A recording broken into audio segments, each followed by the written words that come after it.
Tapi saya bukanlah berhajat untuk bincang tentang bab tabarruj. Tabarruj ni, subhanallah, tabarruj jahiliyah. Tabarrujlah hukumnya boleh jadi haram. Sebab itu bila saya tengok kitab-kitab yang perbincangan sekarang bab hukum bersolek contohnya, memang ada keringanan bersolek dalam keadaan yang nipis. Maksudnya pakai sekadarnya, tidak mahu nampak pucat, ataupun tutup celah-celah di wajah. Yang celah itu boleh mengganggu sekian-sekian dirinya, ataupun orang duk tengok pun tengok. Kadang tak reti nak kontrol mata tu kan. Jadi dia pakai untuk sekadar menutup celah dan sebagainya, subhanallah. Maka Allah tahu niat dia apa. Tapi kalau niatnya untuk bertabarruj, tabarruj ini membawa maksud untuk menarik perhatian. Dia ada kaitan dengan perkataan buruj, iaitu satu bintang yang sangat indah. Bila bintang itu keluar, semua bintang lain umpamanya tenggelam. Jadi orang yang bertabarruj, tabarruj hukumnya adalah haram. Jadi kita tak boleh cakap bersolek je terus tabarruj sebab berat. Ada juga solekan tu maksudnya nipis sangat, tak nampak. Maksudnya biasa saja. Tak adalah ketara, cuma sekadar muka tu nampak segar sikit. Bibir tu tak pucat sangat contohnya. Sebab kalau tak orang duk tanya, awak sakit ke? Tak. Jadi letih ustazah duk tanya sakit. Saya sapulah sikit. Memang ada orang macam tu. Nampak pucat, tak bermaya. Macam sakit kronik je kan. Jadi subhanallah. Ada pula yang masalah macam ni. Masa jahil dulu. Bukan jahilah, masa jahil dulu. Zaman dulu makcik-makcik ibu-ibu sekalian, 30 tahun lepas, 40 tahun lepas, umur masa tu tahun 80-an, 70-an. Kan zaman tu kan, ya Allah, kan main lagi kan. Makcik-makcik ni tak tahulah pakai skirt kot dulu kan. Skirt atas lutut, betul tak makcik? Free hair dulu kan. Sekolah convent, apa semua kan, convent. Lepas tu, betul, memang macam tu. Zaman 40 tahun yang lepas, jarang wanita pakai tudung. Kalau pakai sekap tu ustazah lah tu kan. Betul, zaman tu mak saya cerita, pakai sekap tu ustazah, dah warak dah tu. Pakai skirt atas lutut, bawah lutut. Lepas tu baju ni terbuka apa semua ni. Lepas tu dikata dulu ni kening cukur. Kening cukur. Lepas tu saya jumpa berapa orang jemaah saya di Negeri Sembilan. Saya tengok dia lukis betul-betul. Dia kata ustazah, sebenarnya makcik dulu cukur sampai habis, tak tumbuh-tumbuh dah lepas tu. Jadi kalau sekarang makcik tak lukis, tak letak apa ni, tak letak apa, celak. Ya Allah, kenapa tak ingat. Letak celak. Ustazah, orang nampak makcik macam alien. Cuba bayang kalau tak ada ni, kan macam alien. Jadi di situ ada perbincangan ulama. Contoh seorang wanita yang sakit. Kan sakit kemo, habis gugur semua. Jadi memang akan nampak pelik. Maka dibenarkanlah untuk dia sapu sekadar supaya dia tu tak dinampak pelik, jadi fitnah dan sebagainya. Bukan niat untuk tabarruj. Tabarruj ni kita perlu faham bukan muka saja. Ada orang bertabarruj dengan pakaiannya. Kerana pakaiannya tu pelik daripada orang ramai, maka mata tertarik pada pakaiannya. Contoh macam ni lah. Mula-mula dulu keluar shawl. Mula-mula kan kau tertarik. Wow. Ya itulah. Tapi lama-lama shawl tu dah biasa, dah tak tabarruj lagi dah. Kalau contohnya awal-awal keluar tudung bling. Jadi bila dia datang semua mata tu sirna belaka. Bling. Daripada jauh dah nampak. Sekarang tudung yang bling tu ada manik tu dah jadi biasa. Dah tak jadi tabarruj, dah jadi kebiasaan. Kadang-kadang dia boleh jadi normalize dalam masyarakat.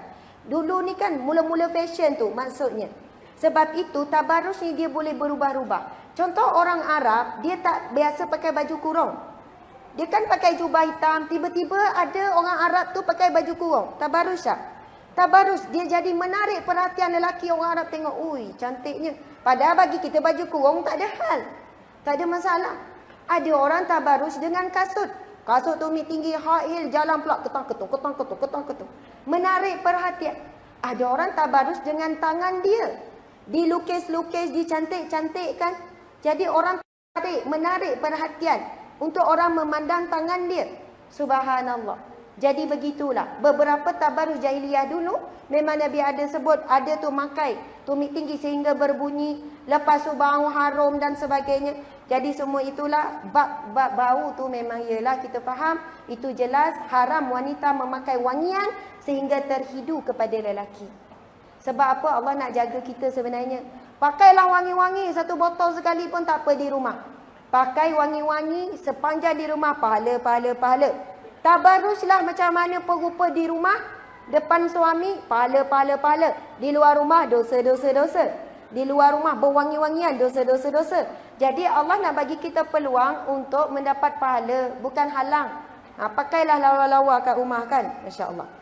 Jadi subhanallah, seterusnya saya nak sambung daripada doa tu. Panjang nak kupas doa tu. Sebab Nabi sebut, yang pertama menyempurnakan wuduk. Yang kedua, apa dia? Doa seterusnya. Allahumma ja'alni minat tawabin. Ya Allah, golongkanlah aku di kalangan orang yang bertaubat. Kemudian yang kedua, mutatahirin. Dan yang ketiga, min ibadika salihin. Dan di kalangan hamba-hambamu yang saleh. Allahu Akbar, subhanallah. Para muslimin, muslimat sekalian, kita semua ada cita-cita, iaitu ingin masuk syurga sekeluarga. Betul atau tidak? Ingin masuk syurga sekeluarga. Bukan sekadar sekeluarga, semasjid nak masuk syurga ni. Se-Shah-Alam, senegara lah nak masuk syurga. Allahu Akbar, subhanallah. Jadi di antaranya saya nak sebutkan tentang firman Allah Subhanahu wa taala. Allahu Akbar. Allah berfirman, A'udzubillahi minasyaitonirrajim. Ya ayyatuhan nafsul mutmainnah. Wahai jiwa-jiwa yang tenang. Irji'i ila rabbiki radiyatan mardiyah. Kembalilah kepada Tuhanmu dalam keadaan kamu redha dan kamu diredai oleh Allah. Fadkhuli fi ibadi wadkhuli jannati. Maka masuklah di kalangan hamba-hambaku yang saleh dan masuklah ke dalam syurgaku. Itulah panggilan yang kita harapkan Allah panggil kita bila saat mati. Dan saat kita di padang mahsyar kelak, Allah memanggil kita semuanya dengan panggilan, wahai jiwa yang tenang, kembalilah kepada Tuhanmu dalam keadaan kamu redha dan diredai. Masuklah di kalangan hamba-Ku yang saleh. Bayangkan setiap kali lepas wuduk, kita doa dengan Allah, Allahumma ja'alni min ibadika salihin. Golongkanlah kami di kalangan hamba-Mu yang soleh. Siapa yang tergolong di kalangan hamba yang soleh, maka insya Allah akan dipanggil masuk ke dalam syurga Allah. Ya Ustazah. Tak apa. Oh duduk, tapi tak ada ni pula. Okey. Sebenarnya minta maaf, kursi ni agak rendah sikit. Setengah tempat dia ada kursi boleh naik tinggi. Saya jadi rasa tenggelam. Tetapi tak apa Ustazah, saya memang selesa berdiri. Dan jangan risau. Okey, saya semangat lebih sikit bila berdiri. Ke tak selesa saya berdiri? Sebab saya boleh nampak orang jauh-jauh, orang jauh boleh nampak saya kan. Kalau saya duduk ni, nanti panjang leher macam-macam. Macam tu kan. Okey, tak apa, it's okay Ustazah, don't worry. Kalau saya rasa tak larat, saya duduk. Subhanallah, saya nak kembali lagi pasal wuduk tadi. Wuduk bila sempurna, dia akan bagi kesan lain yang luar biasa. Antaranya hadis Nabi SAW, Nabi bersabda, barang siapa yang berwuduk, apabila dia membasuh wajahnya akan gugur dosa-dosanya. Bila basuh tangan akan keluar daripada tangan jari jemari itu dosa-dosa gugur sehingga titisan air yang terakhir. Bayangkan orang yang berwuduk, sebelum berwuduk banyak dosa-dosa kecil. Kita ni hari-hari dosa kecil memang tak boleh lari. Mungkin ada hari kita tak buat dosa besar, tapi dosa kecil banyak. Setiap kali kita ambil wuduk, dosa kecil akan digugurkan, dosa besar tak. Dosa besar mesti kena taubatan nasuha, kena taubat sungguh-sungguh, minta ampun khusus. Tapi bila dosa kecil gugur dengan air wuduk. Jadi setelah digugurkan oleh Allah dosa-dosa kecil, kemudian kita mengangkat doa kepada Allah. Dan merupakan 3 doa yang sangat hebat. Di kalangan orang yang soleh, orang yang bertaubat dan orang yang menyucikan diri. Bayangkan kalau kita buat hari-hari. 5 kali sehari ambil wuduk, baca doa, ambil wuduk sempurna, gugur dosa. Kemudian kita berdoa, saya nak tanya, agak-agaklah Allah makbulkan tak doa kita tu? InsyaAllah Allah makbulkan. Lalu Allah memilih kita untuk berada di kalangan at-tawabin. Akhirnya kita jadi orang yang macam mana? Bila buat salah je bertaubat. Bila buat salah je rasa berdosa. Bila buat dosa je rasa resah gelisah. Masalah utama kita hari ini, ibu-ibu ayah sendiri pun, kita buat salah tak rasa bersalah, buat dosa tak rasa berdosa. Tengok aurat merata-rata tak rasa apa-apa. Sebab hati terlampau berkarat dengan karat dosa. Jadi bila Allah makbulkan kita di kalangan orang yang bertaubat, lalu kita akan jadi hati yang lembut. Bila bertaubat dengan Allah, istighfar, hati mula menangis. Maksud saya ialah kesan daripada doa, kita akan lahir menjadi orang yang berbeza daripada sebelum itu. Kemudian kita minta menjadi orang yang selalu menyucikan diri dan menyucikan hati. Lalu insya-Allah hati kita selamat daripada penyakit-penyakit hati. Penyakit riak, penyakit ujub, penyakit sum'ah, penyakit takabur, penyakit dengki, macam-macam penyakit. Jadi bila kita dah menyucikan hati kita zahir dan batin, mudah-mudahan insya-Allah. Kemudian yang ketiga, kita tergolong di kalangan hamba-Nya yang soleh.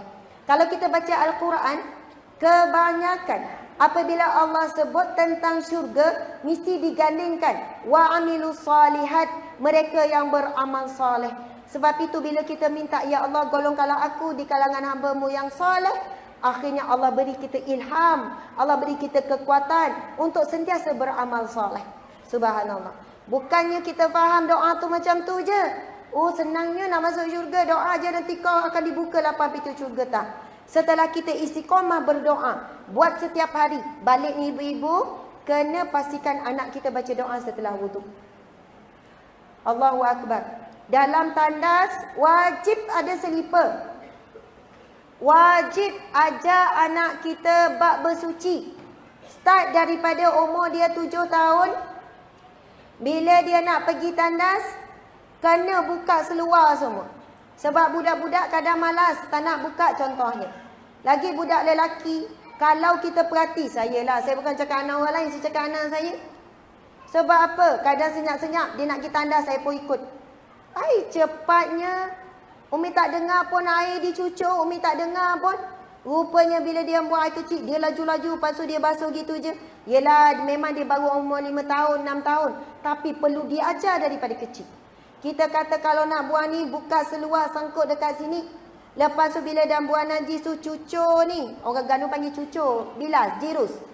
Jirus keliling ni, jirus kaki. Itu sunnah Nabi, basuh kaki. Masa berdiri tu, duduk atas selipar. Jirus, sebab takut air najis mecik ni. Lepas tu baru keluar. Tengok pula kaki apa masuk, kaki apa pula keluar. Bila dah biasa, dia tak susah. Orang yang jaga kesucian zahir, dia sedang menyucikan hati dia juga. Subhanallah, Allahu Akbar. Pakaian dia dan sebagainya kita jaga. Itulah bermulanya pendidikan kepada anak-anak. Bab bersuci, bab wudu, kemudian barulah masuk bab solat dan sebagainya. Masya Allah. Mudah-mudahan kita di kalangan hamba-hamba Allah yang soleh. Subhanallah, amin ya rabbal alamin.